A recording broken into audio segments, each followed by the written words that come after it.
भगवान कृष्ण का जीवन मनोरंजक कहानियों से भरा हुआ है। उनके पूरे जीवन की तरह उनका जन्म भी एक मनोरंजक कहानी है।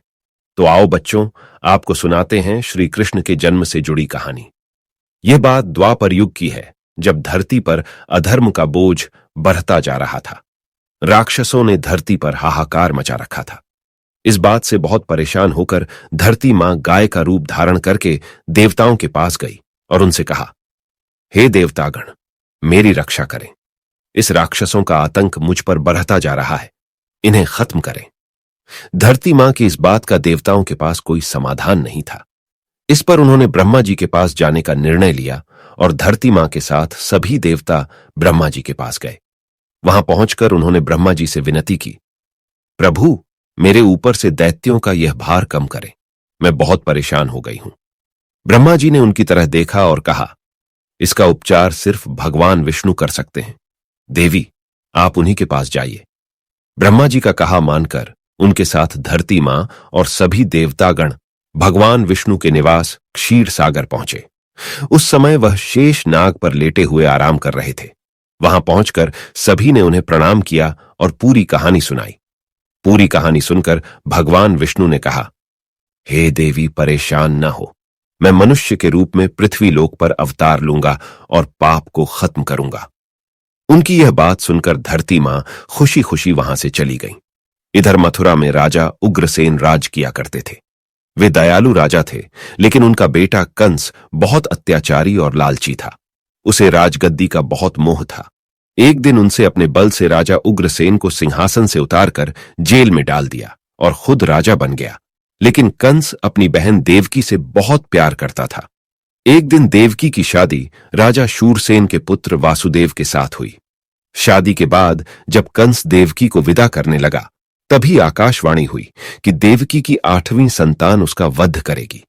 इतना सुनते ही कंस के पैरों तले से जमीन खिसक गई और उसने देवकी और वासुदेव को जेल में डाल दिया। इसके बाद वह सोचने लगा कि देवकी की 8 संतानों में से कौन से नंबर का पुत्र मेरा वध करेगा। इस असमंजस के कारण उसने देवकी की सभी संतानों को मारने का निर्णय लिया। एक एक करके उसने देवकी की 6 संतानों को एक चट्टान पर पटक कर मार डाला। भगवान विष्णु की योजना के अनुसार शेषनाग देवकी की 7वीं संतान के रूप में जन्म लेने वाले थे। जब देवकी 7वीं संतान से गर्भवती थीं, तो देवताओं और भगवान ने तरकीब से उनका गर्भपात करवा दिया। साथ ही उस संतान को वासुदेव की पहली पत्नी रोहिणी के गर्भ में पहुंचा दिया गया था। बाद में इस संतान को श्री कृष्ण के बड़े भाई बलराम के रूप में जाना गया। इसके बाद भाद्रपद के कृष्ण पक्ष की अष्टमी को रोहिणी नक्षत्र में देवकी की 8वीं संतान ने जन्म लिया। उसके जन्म लेते ही सारे सैनिक अपने आप सो गए। देवकी और वासुदेव की हथकड़ डंडियां खुल गईं और जेल के दरवाजे भी अपने आप खुल गए। उन दोनों को कुछ समझ नहीं आ रहा था और तभी आकाशवाणी हुई कि इस पुत्र को गोकुल में नंद बाबा के यहां छोड़ आओ। उन्होंने ठीक वैसा ही किया। उन्होंने टोकरी में श्री कृष्ण को लेटाया और यमुना नदी के पार गोकुल में छोड़ कर आ गए और वहां पालने में सोई बेटी को अपने साथ जेल में ले आए। वासुदेव के वापस आने के बाद सब कुछ पहले जैसा हो गया। हथकड़ियां और जेल के दरवाजे वापस लग गए और पहरेदार होश में आ गए। होश में आते ही सैनिकों ने देवकी की 8वीं संतान की खबर जाकर कंस को दे दी। कंस दौड़ ढाता हुआ जेल आया और देवकी की गोद से उसकी संतान को छीन लिया।